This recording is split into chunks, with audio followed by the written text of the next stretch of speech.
Good evening, this is Rastak Samzaka Jacob. The government of Assam has bulldozed 3 madrasas in the past week alone. Now, the state claims that this is on the back of evidence that these madrasas were linked to the terrorist group Al-Qaeda. There were supposedly non-local imams who were teaching in these madrasas who were then found to be linked to this terror group. Also, that's not all. The Uttar Pradesh government has now said that starting the 10th of September, there will be a survey of all madrasas and all of them will have to be registered with the government. But opposition politicians like Mr. Owaisi are taking exception. He's in fact calling this the Chota NRC. The question is, if in this country, whether it is trusts or companies, businesses, shops, even schools, all have to be registered with a government department, then why not madrasas?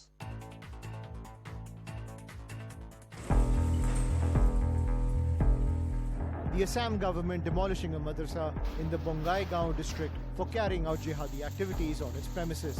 A teacher of the madrasa, Hafizur Rahman Mufti, was arrested last week for his suspected links with terror outfits, the Al-Qaeda and Ansarul Bangla team.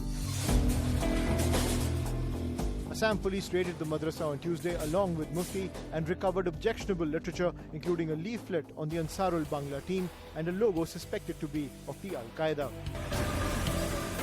This is the second such action this week after a madrasa in Barpeta district was demolished on Monday for sheltering 2 Bangladeshi operatives of the Ansarul Bangla team for 4 years.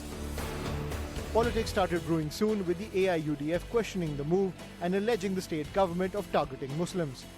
24 staff में एक आदमी कोई बुरे काम में पाता है तो उसके लिए आप मदरसों को तोड़ देंगे, बुलडोजर चला देंगे।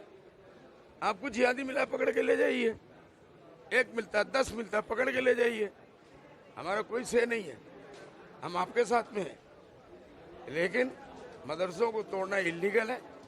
अगर वो डीसी साहब ने किया है वो भी इल्लीगल काम किया। The Assam Chief Minister defended the action and vowed a strict crackdown on terror hubs. Our only intention is to see that madrasas are not used by any jihadi element. Once madrasa are not used for jihadi works or for the purpose of expanding jihadi ideology, then why there will be demolition? Meanwhile, in a decision that is expected to snowball into a full-blown controversy, the Uttar Pradesh government has decided to conduct a survey of unrecognized madrasas in the state. The survey will gather details like number of teachers and students, the curriculum, availability of drinking water, furniture, electricity supply, and toilets in the schools. The move is aimed at upgrading the curriculum and modernizing the institutions. मदरसों में हमने NCERT का course लागू किया, मदरसों को हमने digitalise किया, मदरसे के पाठ्यक्रम को हम ऑनलाइन प्लेटफॉर्म पर ले आए, ऐप के माध्यम से मदरसे के पाठ्यक्रम को ले आए।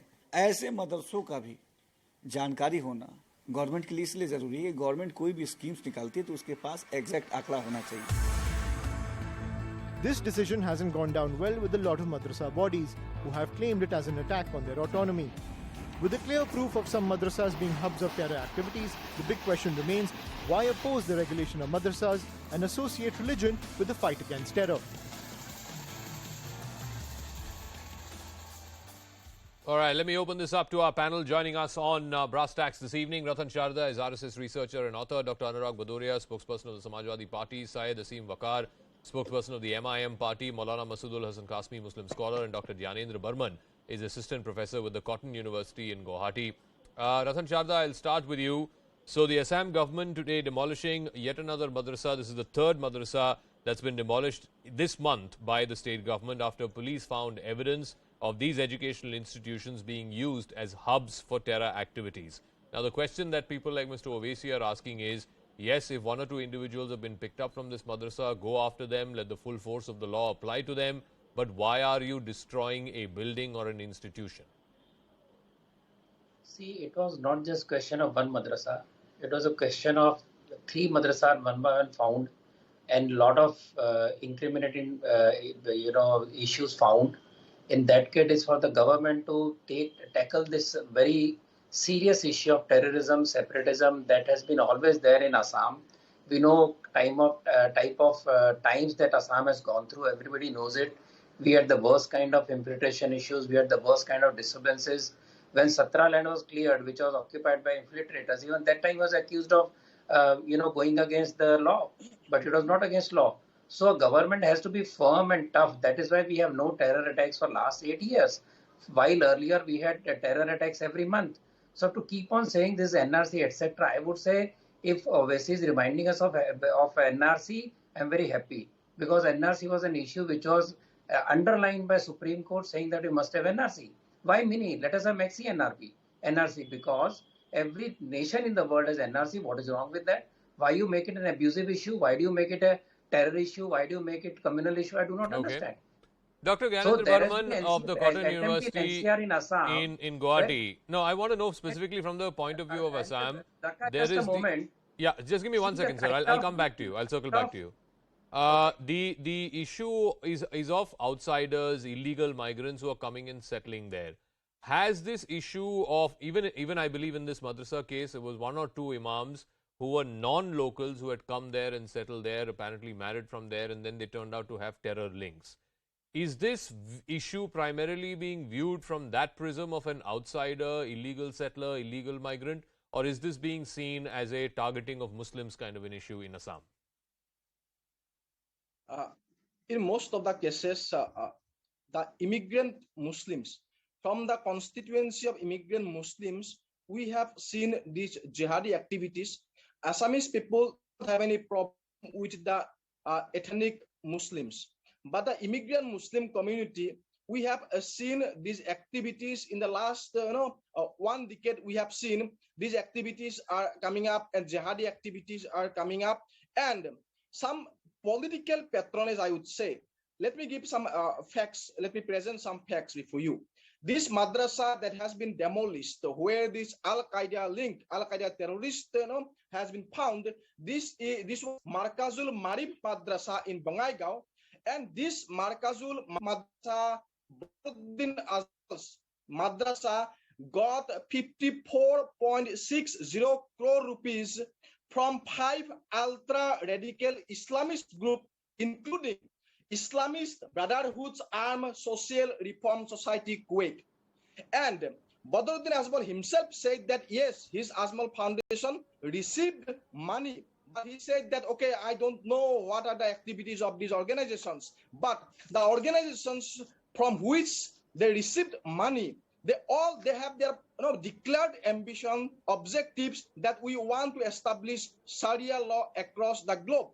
So declared objective is to establish their Islamic rule.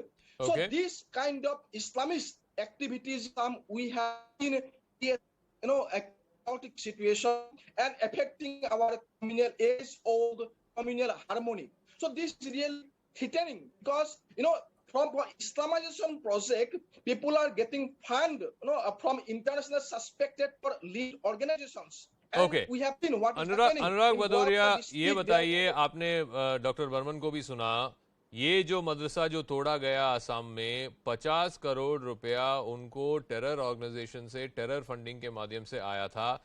इसके बारे में जब सवाल पूछा जाता है तो कोई जवाब नहीं है। इस देश में अगर आपको कंपनी फॉर्म करना है, स्कूल रजिस्टर करना है, एक दुकान भी खोलना है, तो रजिस्ट्री होता है, तो एक रजिस्टर होता है सरकार के पास। तो मदरसों को खुलने में एक रजिस्ट्री या सर्वे क्यों नहीं होना चाहिए?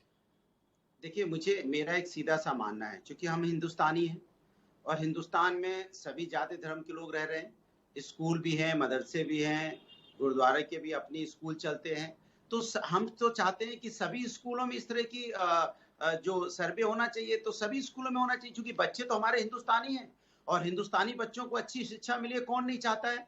हम सब चाहते हैं, सभी जाति धर्म के लोग चाहते हैं कि हमारी बच्चों को अच्छी शिक्षा मिले।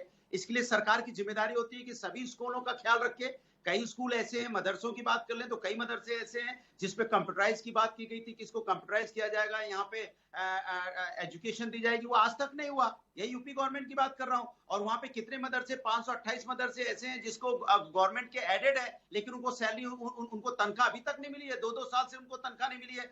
स्कूल की हालत आप देखेंगे तो स्कूल की हालत ऐसी हो जाती है कि बच्चों को पढ़ाने के लिए टीचर नहीं आता। अगर किसी तरह से बच्चे स्कूल पहुंचते भी हैं तो रास्ते समझते नहीं है। वो अपनी किस तरह से कुर्सियां रख रख के अपने टीचर को स्कूल के अंदर ले जाते हैं। अगर बारिश हो जाए तो वह बच्चे अपने स्कूल तक नहीं पहुंच सकते। इसीलिए तो सर्वे करा रहे हैं ना कि ये पता करने के लिए। नहीं अनुराग जी, इसीलिए तो सर्वे करवा रहे हैं कि ये पता चले कि कौन से मदरसा को कितना सपोर्ट चाहिए। आपकी ही बात कह रहा हूँ कि सभी स्कूलों में, और सभी स्कूलों की बात क्यों नहीं हो रही है, सिर्फ मदरसे सारे स्कूलों की बात हो ना, तो सरकार की नीयत साफ नहीं लगती ना कई बार। भाई सरकार को तो हिंदुस्तान की सरकार है ना, ये तो हिंदुस्तान में कोई भी संविधान को मानने वाली सरकार होनी चाहिए ना। तो हमें सबका ख्याल रखा है ना, सब हिंदू का भी रखना है, मुस्लिम का भी रखना है, सिख का भी रखना है, जो हमारे जैन है। अनुराग जी मेरा सवाल तो वही था ना कि आप जो भी, आप सुनिए 10 सेकंड के लिए सुनिए, आप जो भी माइनॉरिटी इंस्टीट्यूशन ले लीजिए, अगर कॉन्वेंट स्कूल, लखनऊ में तो काफी सारे कॉन्वेंट स्कूल है, उसको तो रजिस्टर तो करना ही पड़ता है। ऐसा नहीं है कि वो अनरजिस्टर्ड है। मैं क्या कह रहा हूं, आप क्या सुन रहे हैं? मैं कह रहा हूं 6 साल की सरकार उत्तर प्रदेश में हो गई, और ये 6 साल की सरकार जब से आई है तब से यही बातें कर रही है। इसीलिए मैं कह रहा हूं कि सभी स्कूलों का, भाई इन्होंने तो एक मापदंड तैयार किया है ना, आपको शायद पता नहीं है। उत्तर प्रदेश में एक मापदंड उन्होंने एक नोटिफिकेशन आज से 2 साल पहले जारी किया था कि क्या क्या मानक होने चाहिए। तो जो मानक जब उन्होंने खुद ही जारी किया हुआ है, फिर वो क्या चाहते हैं? फिर तो सारे स्कूल एक जैसे हो गए, फिर सारे स्कूलों की आप बात करो ना, फिर सारे बच्चों की बात करो। Okay, Ratan Sharda, please respond. Anurag Bhadoria is saying, why are you selectively targeting only madrasas? Why not ask all schools to register? बताइए. He is welcome. All can be surveyed and all can be checked. I'll give you just 2 figures. During last 3 years, I am talking of 1 year old data. 1.29 crore ration cards was cancelled and deleted across India. Midday meal scheme Aadhaar exposed 4.4 lakh ghost students across 3 states. If this is the kind of survey that they are trying to figure out, that which are the actual education institutions, which are fake education institutions, you can extend the survey. That is not the point. Point is whether this survey is wrong, whether this survey is targeting anybody, how Muslims are targeted. If you have got unauthorized madrasas and which are not doing due surveys, then why they can't be surveyed? Are they stopping the education? एक करके अनुराग जी, एक करके. हाँ. I just one more thing I want to add. Right to education, Bhadauria साहब, minority का exam क्यों किया गया था? क्या माइनॉरिटी इंस्टीट्यूशन बाकी गरीब लोगों को शिक्षा नहीं दे सकती? वहां आपको माइनॉरिटी स्पेशल चाहिए? आज तक किसी सेकुलर ने कहा क्या कि अगर सारे धर्म समान है तो एजुकेशन इंस्टीट्यूशन के अंदर माइनॉरिटी को छूट क्यों दी गई? वो क्यों नहीं गरीबों को सेवा कर सकते? वहां क्यों नहीं हिंदू बच्चा क्रिश्चियन स्कूल में या मुस्लिम स्कूल में पढ़ सकता है जो अच्छा स्कूल है? नहीं, वहां आपको प्रिविलेज चाहिए। जहां आपकी सर्वे होती है वहां आपको फिर प्रिविलेज चाहिए कि हमको हाथ कोई ना लगाए। आपको कौन हाथ लगा रहा है? केवल सर्वे कर रहे हैं। आपको डर किस बात का है? आपको डर है कि आप लोगों को डरा के रखना चाहते हैं, बच्चों को पढ़ने देना नहीं चाहते हो, आप कुरान में डुबा के रखना चाहते हो ताकि केवल धर्मांध बने, वो पढ़ाई अच्छी करके आगे नौकरियां अच्छी ना कर पाए। ये आप लोगों ने बहुत साल खेल खेला। हाँ, सेक्युलरिज्म के 70 साल के शासन में जवाब दे रहा हूं। जी समाज की हालत खराब हुई, किसने बताया? जी रुकिए, नहीं, बाकी 2 और गेस्ट भी हैं, उनके पास भी जाना है। असीम वकार भी वेट कर रहे हैं, अपने काजमी साहब भी वेट कर रहे हैं। तो संक्षेप में प्लीज जवाब दे दीजिए, संक्षेप में, उसके बाद मैं उन दोनों के पास जा रहा हूँ। जी बताइए। देखिए, मैंने इनसे बार बार बोला, फिर क्या कहते हैं सेक्युलर विचारधारा के लोग। अरे सेक्युलर हमारे संविधान में है, तो आप संविधान को गाली दे रहे हो क्या? हम हिंदुस्तानी हैं। मैं गर्व से कहता हूँ मैं हिंदुस्तानी हूँ। मैं सभी जाति धर्म के नाम को मानने वाला हूँ। सुन लीजिए, मैं आपके बीच में नहीं बोला। अरे फर्जी व्यक्ति, सुन लीजिए, मैं आपके बीच में नहीं बोला। इसलिए आपकी सभ्यता दर्शाती, मैं आपके बीच में नहीं बोला। क्यों चिल्ला रहे हो? उसकी दुहाई मत दीजिए। और उसके बाद नहीं बोला था। एक करके प्लीज, रतन जी और अनुराग जी, एक करके प्लीज। बीच में बोलने से किसी की बात सुनाई में नहीं पड़ेगा। प्लीज एक करके, प्लीज एक करके, विनम्रता से प्लीज, एक करके प्लीज। अनुराग जी आपका जवाब दीजिए, संक्षेप में दीजिए प्लीज। अरे अनपढ़ को रोकिए। नहीं, एक करके प्लीज, और no personal attacks. Thank you. नहीं, पर्सनल अटैक नहीं, मुद्दे पे बात कीजिए। मुद्दे पे अब जवाब दीजिए। सुने, देखिए, हिंदुस्तानी संस्कृति संस्कार नहीं है कि आप किसी के दूसरे के बीच में बोलो, तो इसलिए इस पे मुझे शक हो रहा है कि अनपढ़ है ये। अब मैं दूसरी बात कह रहा हूँ। अब मैं कह रहा हूँ कि हमने बोला कि हम हिंदुस्तानी हैं, और हिंदुस्तानी का मतलब ये नहीं होता है कि आप हमेशा ये बोलोगे कि संविधान को गाली देने लग जाओगे। सेकुलर हिंदुस्तानी सभी जाति धर्म की बात कर रहा हूं मैं।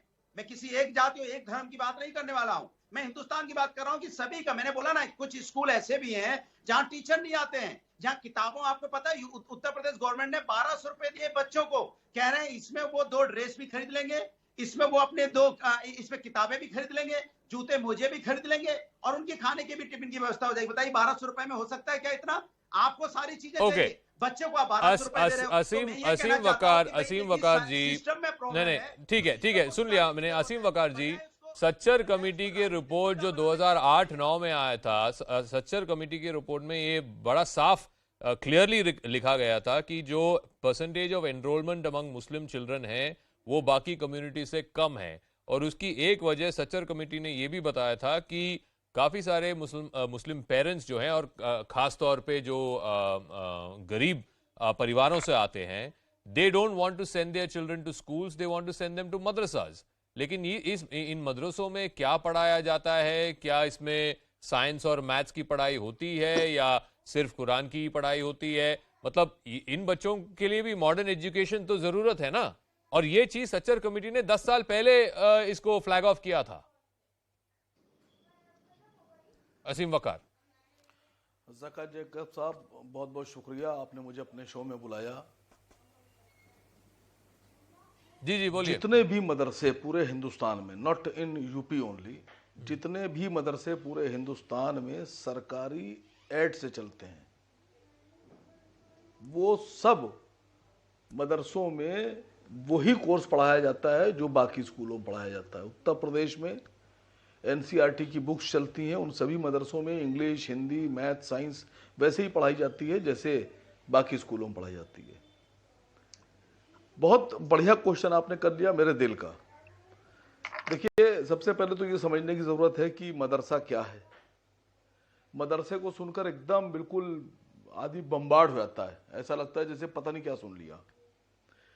इस्लामिक भाषा में, अरबी भाषा में मदरसे का मतलब है स्कूल। जब तक के हिंदुस्तान में अंग्रेज नहीं आए थे तब तक के मदरसे और विद्यापीठ ही हुआ करते थे। अंग्रेजों के आने के बाद कॉन्वेंट हो गया, स्कूल हो गए, कॉन्वेंट हो गए।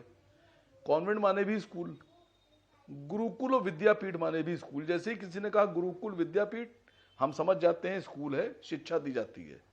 किसी ने कहा कॉन्वेंट, हम समझ जाते हैं स्कूल की बात कर रहा है, शिक्षा दी जाती है। ऐसे ही आप लोग भी समझ जाइए सब कि जब मदरसे की बात हो तो एजुकेशन की बात हो रही है, शिक्षा की बात हो रही है। देखिए, किसी तरह से कोई डरता नहीं है। आपने कहा सर्वे करेंगे, अपलिफ्टमेंट करेंगे, मुसलमानों की शिक्षा को, बच्चों को ऊपर लेके आएंगे। पहले से जो उत्तर प्रदेश में, मैंने सवाल पूछा है, पहले से जो उत्तर प्रदेश में मदरसे सरकारी एड पे चल रहे हैं, जो पहले से फंडेड हैं, एडेड हैं, उनमें 5 साल से टीचरों को तनख्वाह नहीं दी गई है। और नए वाले का आप सर्वे करेंगे, अपलिफ्टमेंट करेंगे, सवाल खड़ा होता है। दूसरा सवाल ये खड़ा हो रहा है कि मैंने जो मंत्री जी हैं दानिश अंसारी साहब जी, उनसे एक सवाल पूछा। आपके अभी वीडियो भेजा था मैंने अपनी बाइट का, पता नहीं क्यों आपको मिला नहीं। मेरा सवाल ये है कि जो उत्तर प्रदेश सरकार है, इसने मुसलमानों की एजुकेशन के लिए, उसके अपलिफ्टमेंट के लिए, तरक्की के लिए जो बजट रखा है 2022 और 23 का जो एलोकेट किया है, वो है 1782 करोड़ रुपए। 1782 करोड़ रुपए। उत्तर प्रदेश में मुसलमान रहते हैं 4 करोड़। अब 4 करोड़ मुसलमान का जो बजट एक साल का है वो है 1782 करोड़ रुपए, यानी 444-45 रुपए प्रति व्यक्ति प्रति साल, और 1 रुपए 22 पैसे प्रति व्यक्ति प्रतिदिन। 1 रुपए 22 पैसे प्रति व्यक्ति प्रतिदिन, ये बजट है सर हमारा। और अपलिफ्टमेंट करेंगे सर पूरे मुसलमानों का एजुकेशन का 1 रुपए 22 पैसे रोज में। उत्तर प्रदेश में 2019 में योगी जी ने एक स्कीम चलाई थी कि जो आदमी 5 गाय पालेगा अपने घर में, 5 गाय, उसको 4500 रुपये महीना दिया जाएगा। मुसलमानों के अपलिफ्टमेंट का बजट गाय के बजट से कम है, मुसलमानों को गाय से नीचे कर दिया इन्हीं ने। और वो दानिश अंसारी साहब बड़ा सीना चौड़ा, लाइए तो मेरे सामने एक बार 1 to 1 कराइए। मैं पूछना चाहता हूं कि सारा सर्वे मुसलमानों के मदरसों को करेंगे, लामार्टिनियर का क्यों नहीं करेंगे, सन फ्रांसिस का क्यों नहीं करेंगे, डेरोटो का क्यों नहीं करेंगे, क्राइस्टचर्च का क्यों नहीं करेंगे, कैथेड्रल का क्यों नहीं करेंगे, स्प्रिंगडेल का क्यों नहीं करेंगे, सेंट एग्नेस का क्यों नहीं करेंगे? नहीं असीम साहब आप कुछ गलत फहमी में रहे हैं कि ये देखिए, ये जो स्कूल्स के नाम आप ले रहे हैं, कॉन्वेंट स्कूल्स, ये चाहे आप जो भी इंस्टीट्यूशन शुरू करें हिंदुस्तान में, चाहे यूपी में हो और कहीं हो, उसका एक रजिस्ट्रेशन होता है। सो कॉन्वेंट स्कूल के लिए भी होता है, ये गुरुकुल के लिए भी होता है, तो मदरसों के लिए क्यों नहीं होना चाहिए? तो और दूसरी चीज जो आप कह रहे थे कि दानिश आजाद ने कहा कि मतलब ये जो एड की बात आप कह रहे हैं, अरे सर, लेकिन यूपी सरकार का कहना ये है, सुन लीजिए 10 सेकंड के लिए सुन लीजिए। यूपी सरकार का कहना ये है कि एक पैसा भी कटा नहीं है, तो कहां से बता रहे हैं आप कि पैसा कट गया पिछले 5 साल से?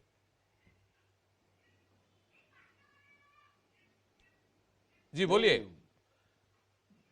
जो आप बता रहे हैं ना, देखिए उत्तर प्रदेश में बहुत सी कोचिंग सेंटर चल रहे हैं जो स्कूल नहीं है, लेकिन इंटर के और हाई स्कूल के फॉर्म भरवाते हैं प्राइवेट। उनके क्या 300, 400 बच्चे हैं, फॉर्म भरते हैं, पढ़ाते भी हैं,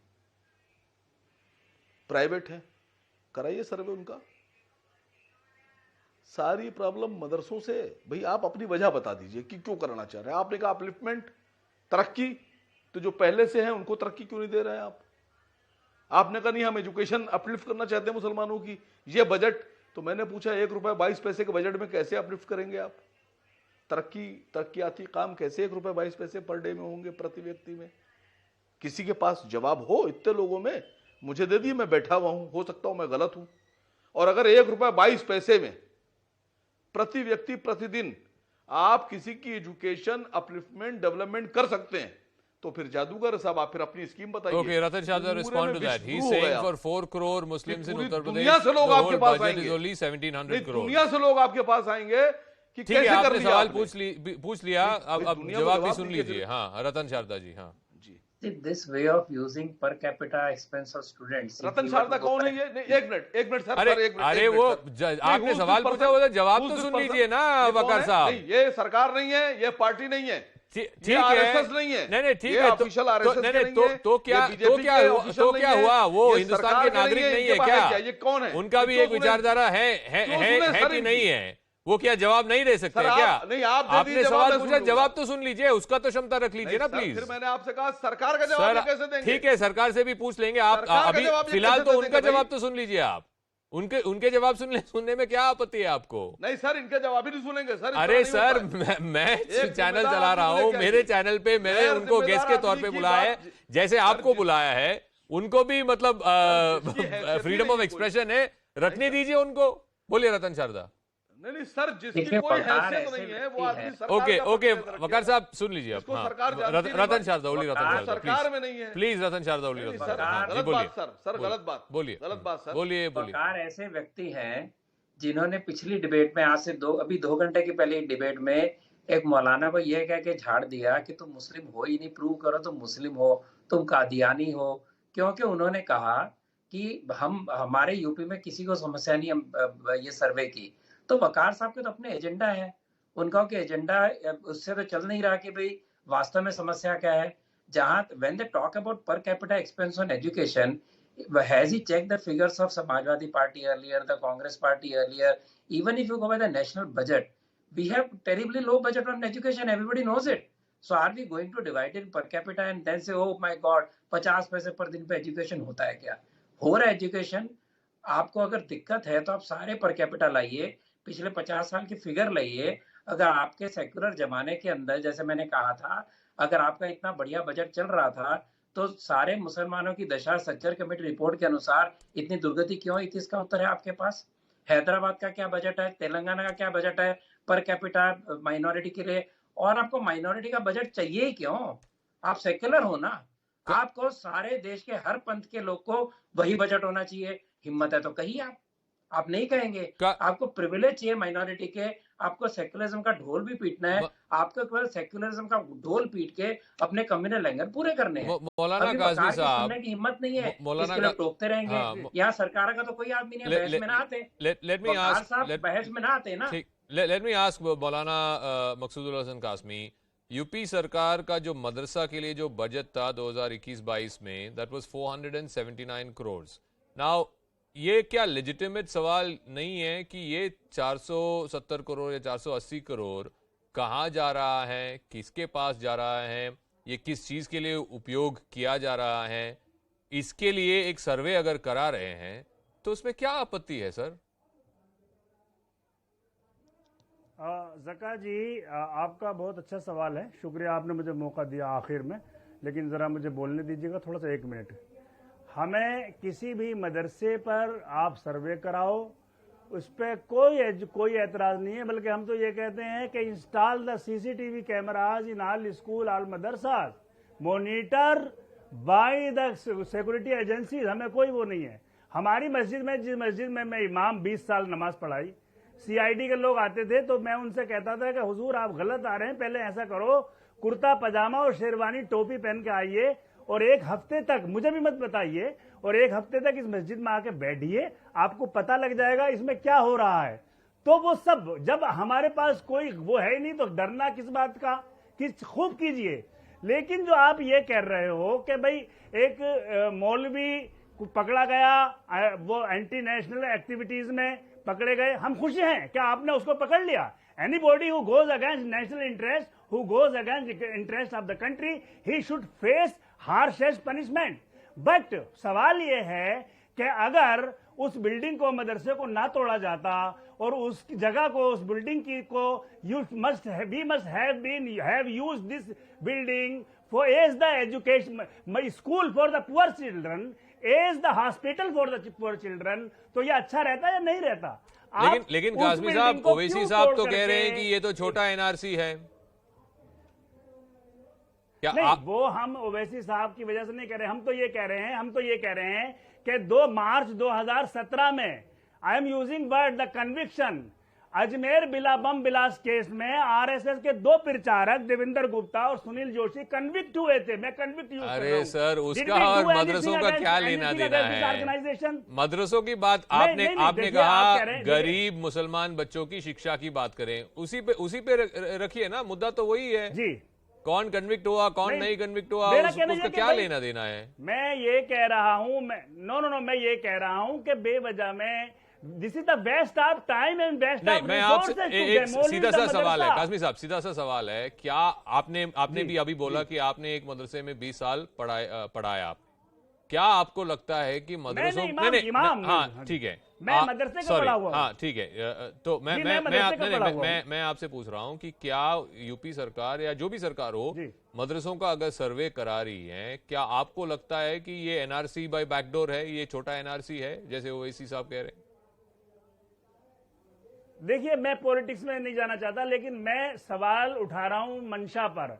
और 2018 में 17 में भी योगी जी ने कहा था कि हम मदरसों में मैथ और कंप्यूटर और साइंस लाना चाहते हैं, तो मैंने कहा था, लाइव कहा था कि मैं आपको मदरसे देना चाहता हूं, यूपी में 1 दर्जन मदरसे आपको दे दूंगा, वहां साइंस के टीचर, वहां मैथ के टीचर, वहां कंप्यूटर के टीचर, वहां मॉडर्न टेक्निकल एजुकेशन के टीचर आप लाइए। मगर कुछ नहीं किया गया, कुछ नहीं किया जाता। नहीं तो उनको लाने के लिए ही सर्वे कर रहे हैं ना कि कौन कौन सा जेन्युइन मदरसा है, कहाँ पैसा जा रहा है, और वो उस जेन्युइन मदरसों को दे देंगे और पैसा, और ये जो आप कह रहे हैं कि science teacher, maths teacher, physics teacher. तो वकार साहब, आपको क्या आपत्ति है कि मदरसों में अगर फिजिक्स, ज्योग्राफी, साइंस और हिस्ट्री पढ़ाई जाएगी तो फिर क्या आपत्ति है? कंप्यूटर साइंस पढ़ाया जाएगा तो क्या आपत्ति है? आर्टिफिशियल इंटेलिजेंस पढ़ा जाएगा तो क्या आपत्ति है? ये तो अच्छी बात है, हमारे बच्चों की भविष्य के लिए है। कमाल के आदमी है सर आप, मैं आई एम शॉक्ड। एंकर को ऐसे ही होना चाहिए, बिल्कुल जैसे आप हैं सर, आई एम शॉक्ड कि मैंने कहा ही नहीं कि मुझे आपत्ति है जबरदस्ती मेरे मुंह में घुसे जा रहे हैं आप। कमाल के एंकर है साहब, रियली आई एम शॉक्ड। ऐसे ही एंकर देश को चाहिए, मोदी जी को, बिल्कुल ऐसे ही कि जो आदमी ने कहा ही नहीं वही कहो। कमाल कर दिया आपने सर। मैंने आपसे कहा कि जो मदरसे पहले से एडेड हैं उनमें NCERT का कोर्स चल रहा है, जो मैंने शुरू में कहा था। या तो मुझे लगता है कि आप मेरी बात सुन नहीं रहे थे।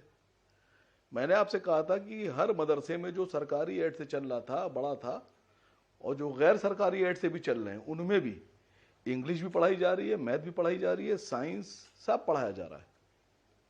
आपने सुना नहीं सर, किसी को आपत्ति नहीं है। और जब अंग्रेज यहां नहीं आए थे तब भी डॉक्टर राजेंद्र प्रसाद साहब मदरसे के पढ़े हुए थे और भारत के प्रधानमंत्री बने सर, ये राष्ट्रपति बने, देश के हमारे राष्ट्रपति बने। तो कैसे बन गए? अगर खाली मदरसे में इस्लामिक शिक्षा दी जा रही होती तो कैसे बन जाते?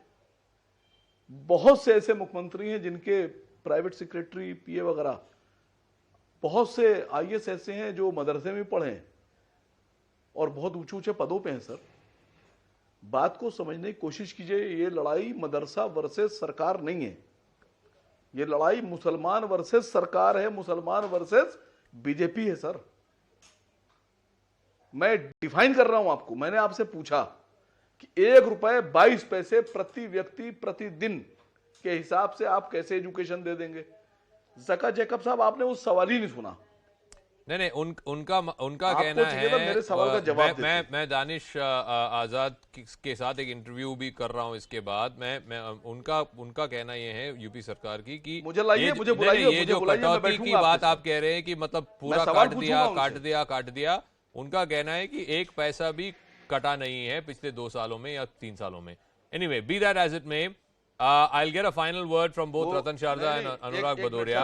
देखिए, एक सेकंड, मेरे पास वक्त कम है। मतलब आगे 2-3 मिनट के बाद मेरे को ये बंद करना होगा ये debate. I have to go to the next topic. जिसकी रुकी है वो आए उसको दे दी जाएगी। Let me ask Ratan Sharda, what Mr. Waqar is saying is you are singling out the Muslim community. He is saying कि मदरसों में already they are teaching physics, maths, chemistry. तो किस चीज के लिए you are doing this survey other than to single out the kids from the Muslim community? See, as I told you, Waqar is totally biased, totally with a negative mindset. In another debate, as I said just 2 hours back, he called a Muslim scholar as a nincompoop who has to prove that he is a Muslim. So I don't want to get into that territory. My issue is simple. If madrasas need to be modernized, if you think every madrasa is teaching NCERT, tell me why did Maulana is sitting here, he said आप करिए, आप technical education लाइए, आप science लाइए, मतलब नहीं है ना। अभी आप खोलिए, आपको पता चलेगा कि these subjects are very minimally taught, other subjects are taught more which are purely religious, and that is the reason when they come out they are not employable in higher education or higher technical fields, which needs to be done. And when he talks of all the Muslims, 4 crore and all that, not all Muslims go to madrasa. They go to better schools also. They go to government schools also. And I said, per capita अगर आप fees लगाने जाएंगे सारे देश की terribly low है. We should agree to that. There is no doubt. But then, as I said, it has to be for every community, entire community. Then why talk about Muslims only? And if there are issues with Muslim madrasa, I totally agree with Maulana when he said building could have been used for better means. Just as I said the same thing about Noida building being broken, 750 crores of property lost, which poor people never got any flats, and builder went home very happily and people lost the money. So a building could have been preserved, used for other purposes, but to question the very motive of the government is wrong, because we are facing serious threats to our law and order. We are facing the threat of infiltration and also Maulanas and Maulvis coming from Bangladesh and becoming Indian citizens. We had a minister, I think, Bengal, who turned out to be Bangladeshi at one time. Okay. So we need to be careful, and survey doesn't hurt anybody. It doesn't stop any work. To create a communal situation around it is totally wrong and has to be avoided. Anurag ji, आपकी सरकार जब थी 2012 से 17 तक उत्तर प्रदेश में मदरसों की जो बजट थी वो 350 करोड़ से ज्यादा नहीं गई थी। योगी सरकार का मानना है कि उनका जो लास्ट बजट है उसमें 479 करोड़ तक उन्होंने बजट दिया है मदरसों के लिए। तो जब आप करते हैं वो ठीक है, लेकिन वो लोग करते हैं तो गलत। तो लीजिए, मैं बोल रहा हूँ। हाँ। नहीं, मैंने ऐसा नहीं बोला। हमने कहा कि अभी जो प्रवक्ता बोल रहे थे, पता नहीं किस दल से, मुझे नहीं पता, वो डिबेट में जो पहले भी उन्होंने बोला था अभी भी वही बोल रहे हैं, वही एक ही बात रटते रहते। उनके पास नया कुछ है नहीं। जो शारदा जी कौन है जी, पार्टी के मैं सब्जेक्ट छोड़ के बात कर रहा हूं, आपकी समस्या है। मैं यहाँ की वहां नहीं रहता, जो सब्जेक्ट है उस पे रहता हूँ। आपकी तरह नहीं लाता हूं। की बात बोले तो आप दूसरों के बीच में कूदने वाले को मूर्ख बोला जाता है हिंदुस्तान में, मालूम है कि नहीं आपको? जो दूसरों के बीच में बोलता है उसको मूर्ख बोला जाता है। आपको शायद मालूम नहीं है। ठीक, मुद्दे पे रहिए। हाँ, और मुझे क्लोज भी करना है जी। उत्तर प्रदेश के अंदर में मैंने आपको बोला कि इसके पहले भी योगी जी ने बोला था कि हमने मदरसों का मॉडिफिकेशन करने जा रहे हैं, और अभी की बात नहीं है, 4 साल पहले की बात है। और इन्होंने 528 मदरसे चिन्हित किए।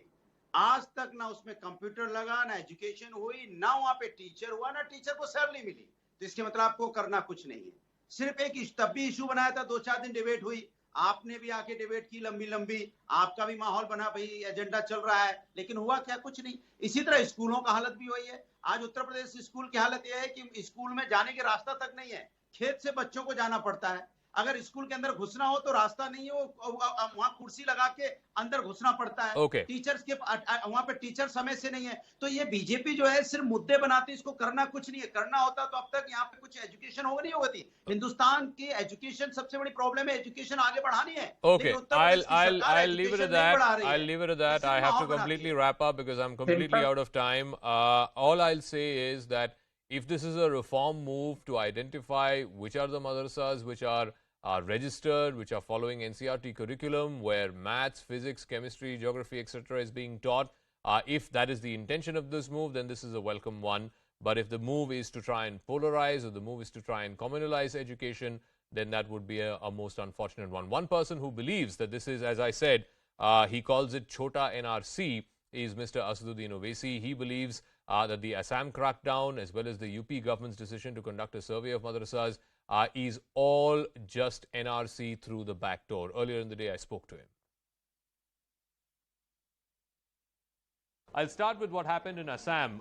Yesterday, the Assam government demolished another madrasa, this time in Bongaigaon district. It is the third madrasa in the state that was demolished by the government. The police are clearly saying that they have found links between these institutions and Al-Qaeda, the dreaded terror outfit. If these are being demolished for their links with terrorist organizations, then what is the problem, sir? What right does the Assam government has to demolish a madrasa? If they have violated the municipal laws, give them notice. That is the basic demand of principles of natural justice. Hear them out. Give them some time. You become the judge and jury and you demolish a madrasa just because of one person arrested. Yes, we condemn any person who has links with any terrorist organization. No. So the question is that the Assam police are saying that it was not just one individual. They believe, and of course this has to be proven or disproven in a court of law, but they believe they have evidence to show that the institution itself was being used for terrorist activities. Now you use the example, since you made it personal, I'm asking you, if an institution is being used, then should that institution be allowed to continue? Listen to me. Even if the institution is involved, let us assume, okay, is alleged to be involved. You cannot say is involved. Alleged to be involved. That is the right word. If alleged to be involved, you protect that as evidence. You don't demolish it. Tomorrow when the case will come up in the court, I will tell as a prosecution, this is the proof. This is how they used to use it. You demolish the whole evidence. Why do you do that? Because you don't have evidence, or you want to protect the evidence? Okay, now let me come to the other state, the state of Uttar Pradesh, which is also planning to bring in a new law to regulate madrasas across the state. The deadline was supposed to be today. They've extended it to September 10th. Now, many are asking, what is wrong if there is a law to regulate madrasas, if madrasas have to be registered with a government authority, if companies have to be registered, partnerships have to be registered, trusts have to be registered, schools have to be registered, then why should madrasas not be registered? Well, you see, for companies, you have company law. For trust, you have a trust law. Madrasas are protected under Article 30 of our Indian Constitution, which is a fundamental right. Even the Right to Education Act is not applied on madrasas or minority private schools which don't get any aid from the state or central government. My objection is very clear. This is a targeted survey against one particular community who happen to be Muslims. Why shouldn't such a survey be done for Vidya Mandirs, for Saraswati Shishu Mandir? Why shouldn't such a survey be done for private schools in Lucknow? Why shouldn't a survey be done for all the government schools in Uttar Pradesh, especially girls' schools? How many toilets are there? How many drinking water facilities there? How many electricity connections are there? Why should a survey be done to find out that in Uttar Pradesh basic education 75,000 teachers vacancies are there? In secondary education 32,000 vacancies are there. That is why I have said that this is nothing but a small NRC is being done against those madrasas, Zaka, which get no aid. And last point, you talk about survey. There are madrasas which are registered under Uttar Pradesh Education Madrasa Board, which the government pays the salaries. Yes. In 5 years, the Yogi government has paid only 5 months' salary. You only paid 5 months' salary. No, but Mr. You can't discharge your responsibilities over there. Isn't it a legitimate question to ask that if some of these madrasas are asking for funds from state, even if it is a small amount, and even if they are not, the basic premise is even minority educational institutions which are protected under Article 30 are registered with the state. Convent schools are registered with the state. Other minority educational institutions are registered with the state. So why shouldn't madrasas be registered with the state? What is the problem? Well, you see, if you run a school, you get a certificate from the government stating it's a minority education school. Yes. That is not the case with a madrasa. That is not the case with a madrasa because you don't accept the degrees which a madrasa is given. If I get a 10th class certificate from a school, it is recognized and affiliated to the state board. Here in madrasa, if a Maulana is getting a Alim Fazil degree, that is not recognized by the state government. That is why you have no right to intervene in those madrasas. Please understand, this is simple. But isn't that exactly what the Yogi government is saying, that it's time to regulate these madrasas, it's time to bring them into the mainstream, it's time to monitor what curriculum is being taught to these children? The more they are brought to the mainstream, the better it is for those young Muslim children who are studying in these madrasas. You and the government wrongly assume that the people who study in madrasas are backward, and that is the biggest cause of backwardness of Muslims. No. The biggest cause of Muslim backwardness is the intellectual dishonesty and communalism of BJP and various other secular parties. What I teach in my madrasa, which is not getting any aid from the government, for example, Darul Deoband, Nadwatul Ulema, Darul Ashrafiyya in Mubarakpur, what right have you got to go and check? What I teach is to make them scholars of Islam. Why do you want to? And these madrasas are running openly. They're not being taught under some tunnel or somewhere else. You have no right to intervene. You have a right to intervene in those madrasas which are registered under the UP Madrasa Board. Of that, you have not paid salaries to the teachers from last 5 years. For God's sake, pay those salaries. You will be the first one to admit. Listen to me. Give me 10 seconds. Give me 10 seconds. You will be the first one to admit that the reason why the rate of enrollment of Muslim children in recognized schools, formal schools, government schools or non-government schools, why that is lower than the rest of the community's average is because there is reluctance to send them to those schools. So to that extent, if these madrasas are formalized, if they are brought under the ambit of some regulatory approval, so isn't that good for the community? Isn't that good for education of the kids in this community? I would request you to please read the Kundu Committee report, which was given to Madam Najma Heptullah, the then Minister of Minority Education. I would request you to please read page 134 of Kundu Committee report. Sir, what did the Sachar Committee report say? Completely unconnected. No. What did the Sachar Committee report say? Sir, you don't know. Sir, listen to me, sir. The Kundu Committee report is the latest report on Muslims' social, educational backwardness. Sachar is very old.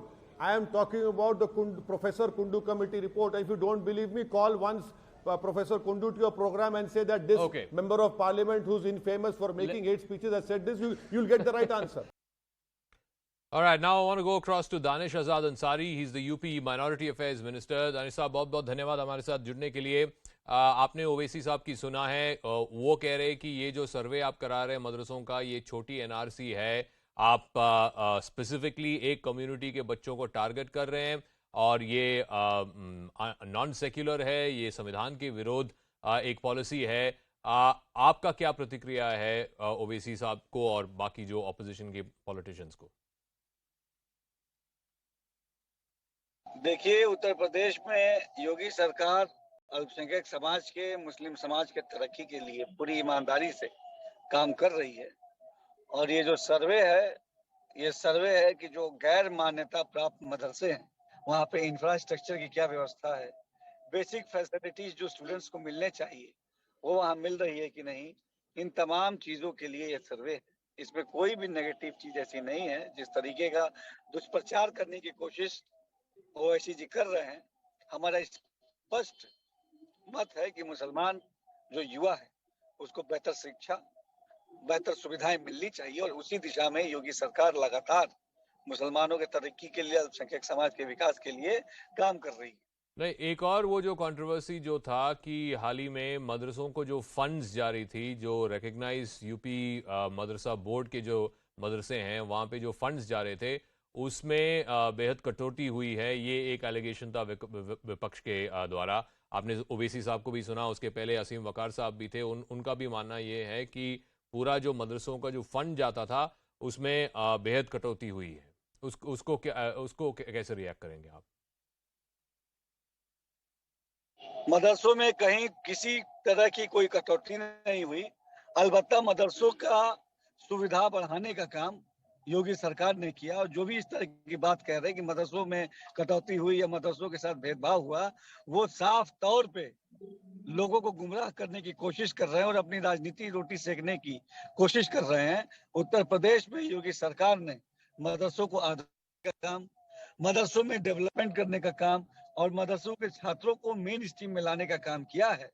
और यही बात ओवैसी जी जैसे लोगों को पसंद नहीं आ रही है, क्योंकि शिक्षित मुसलमान उनको पसंद नहीं है।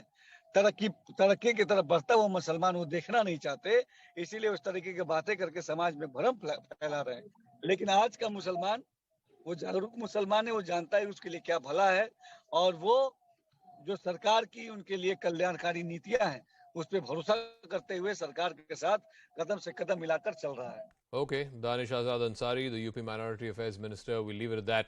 What we'll do is take a break here on Brass Tacks. When we come back on the other side, there are haunting visuals from Pakistan, which is experiencing one of its worst floods in history.